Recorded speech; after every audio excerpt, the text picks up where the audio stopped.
Hello, welcome back to the channel. My name is Crypt13, and today I want to give you guys my honest review and a level 80 showcase for Yae Miko. She's finally here, and I've been experimenting with a bunch of different teams, especially some of those more main DPS teams, because I know how many of us really want to keep Yae on the field as much as possible. And I decided to do level 80 showcases because level 90 is frankly way too expensive, especially for me. If you play this game like I do, I love being able to pick from as many characters as I can.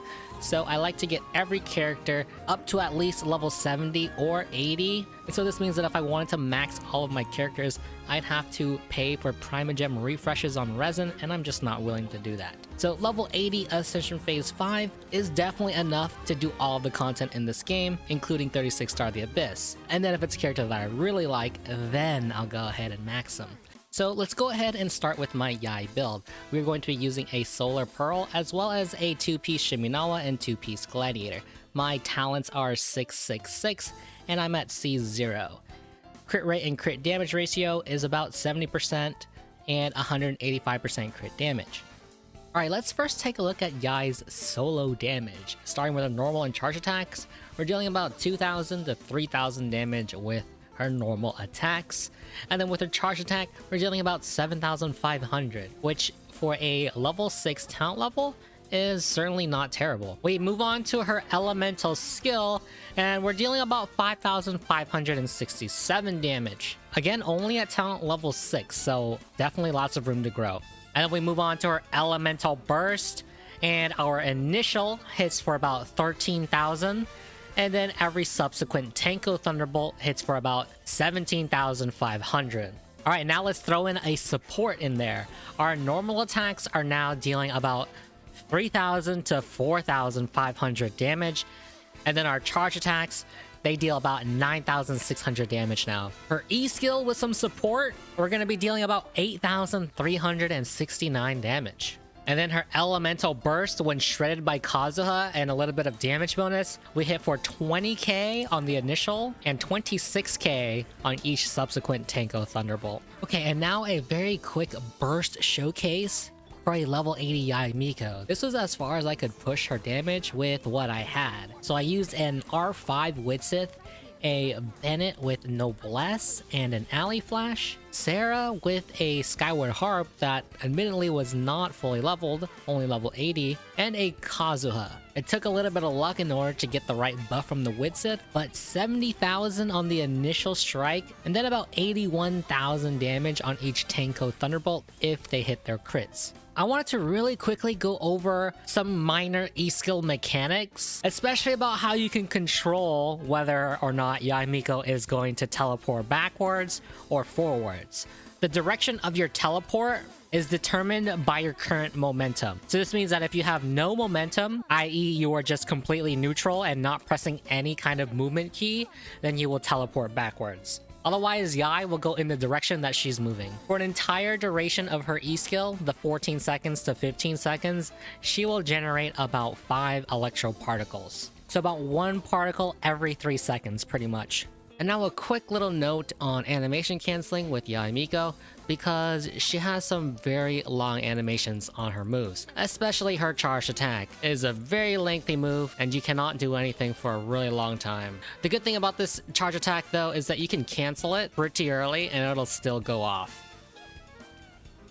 Just make sure not to cancel it too early. So basically, just give it about, half a second before you do your dash cancel or your jump cancel. Basically, once this little fox thing that she summons starts to go upwards is when you can cancel this move, and then the attack is still going to come off. Now some internal cooldown mechanics for Yae Miko. Yae's elemental skill has the standard internal cooldown timer, which is every 2.5 seconds or every 3rd hit. So basically, for Yae, in most situations, her E-skill will trigger an elemental reaction on every 3rd Thunderbolt. However, her normal and charge attacks actually have separate internal cooldown timers from each other. So what this means is that you can get 3 elemental reactions off in quick succession by doing a normal attack into a charge attack and then having your turret hit an enemy. This, however, is provided that you have enough of an elemental aura applied onto the enemy. Triggering 3 elemental reactions right away with Yae is going to clear that element pretty quickly.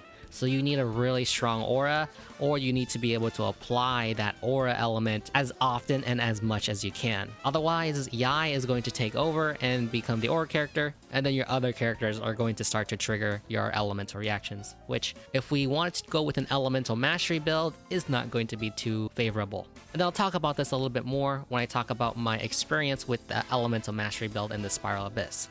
And then one final note about Yae's charge attack, hitting multiple times. It can at most hit an enemy twice, and I tried this against multiple large enemies. Against Ajdaha, the max amount of times I got it to hit was twice. Against the Cryo Regisvine, also twice. And against a Geoprimal Vishap, also twice. Everything else in the game that I thought would be large enough, like a Ruin Guard, the Perpetual Mechanical Array, all of those guys still only got hit once. So really, there's only 3 enemies in the game right now that can get hit twice by Yae Miko's charge attack.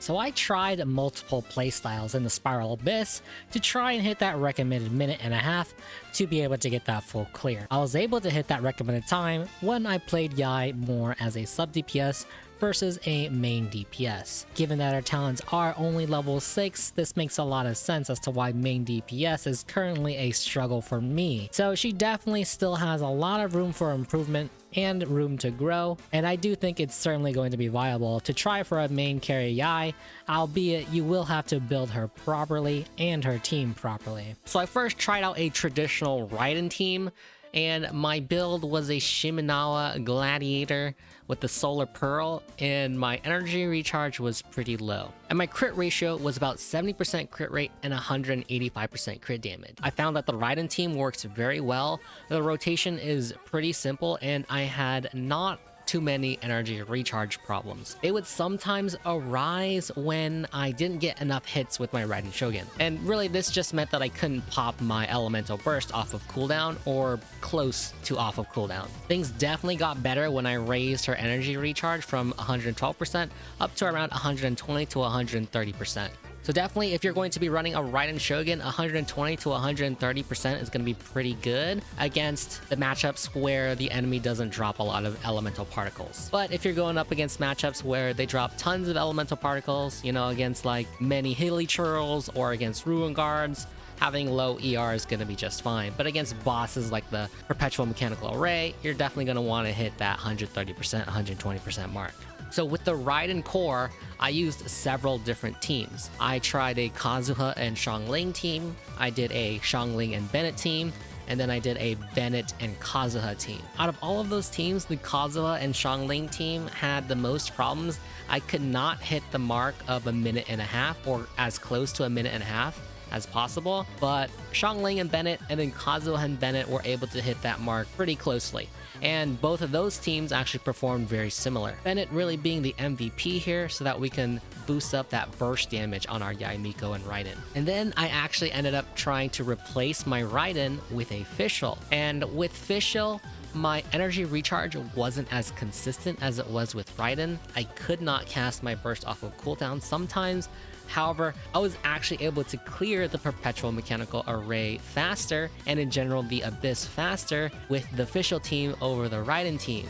And so the problem of being able to cast my burst off of cooldown actually ended up not being a problem. Now, the reason why we were able to clear this so much faster could be attributed to the fact that Oz gets snapshotted by Bennett's buffs. And so with this experience, I can definitely say that Yae is not tied to Raiden, nor is Yae tied to casting her elemental burst as often as she can. If we were able to cast our burst off of cooldown though, I'm sure we could have cleared this floor even faster. So with that, I would say that Yae is definitely not tied to the Raiden Shogun, but having another Electro character is definitely highly recommended. Also, replacing your Raiden with a Fischl allows you to use your Yae Miko a little bit more on the field. So if you wanted to throw out some normal attacks and some charge attacks and see your Yae a little bit more on the field, then this is definitely a good team to go for. Because if you use Raiden is pretty much going to take up all of your field time and your screen time.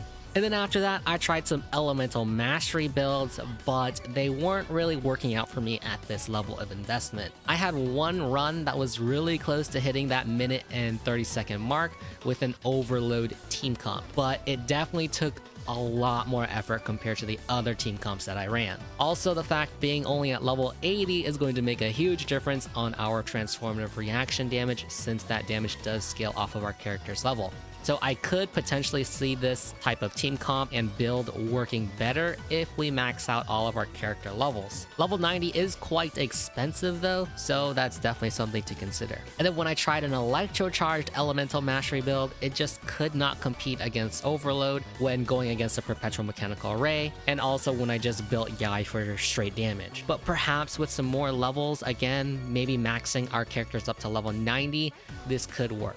Also, with an elemental mastery build Yae, we want to make sure that our Yae is the one that triggers the elemental reaction. And since our E skill does have that internal cooldown timer of 2.5 seconds, or only on every third hit, we want to use our normal and charge attacks to try and trigger those reactions. However, when we do that, Yae takes too much of the Hydro away and then becomes the aura character instead of the trigger character. So in essence, the electro charge just switches around too much, and then it lowers our overall damage because Yae no longer triggers the electro charge reaction. So if a character like Kokomi or Xingqiu instead triggers the elemental reaction, it's going to be significantly lower because those characters are not invested into elemental mastery. I also had to completely ignore using her elemental burst in order to get the fastest time, which you might find really surprising. But this is because our elemental burst when running an elemental mastery build is really weak. And with an EM build, we really just want to create as many elemental reactions as we can, as fast as we can. Her elemental burst doesn't really create that many elemental reactions, and it's incredibly slow. So in my opinion, I think that elemental mastery builds just aren't quite viable for a Yae Miko until you can hit max level with all or most of your characters. If you're sitting at level 80, it's just not going to compare to just building her for straight attack. If you really wanted to go with an elemental mastery build at level 80, then Overload is definitely your best option. If you're going to be going up against a bunch of smaller mobs, then switching over to Electro Charged will be the better option because you won't get annoyed by the knockback from Overload. But again, against bosses, Overload is definitely the way to go.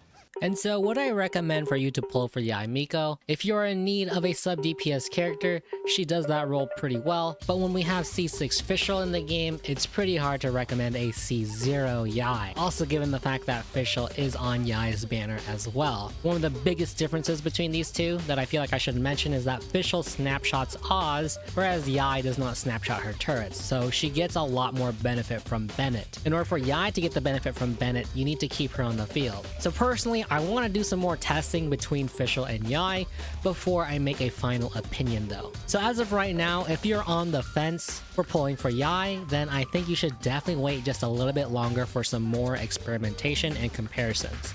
But of course, if you just love Yae as a character, no questions asked, definitely pull for her because she can definitely put in the work.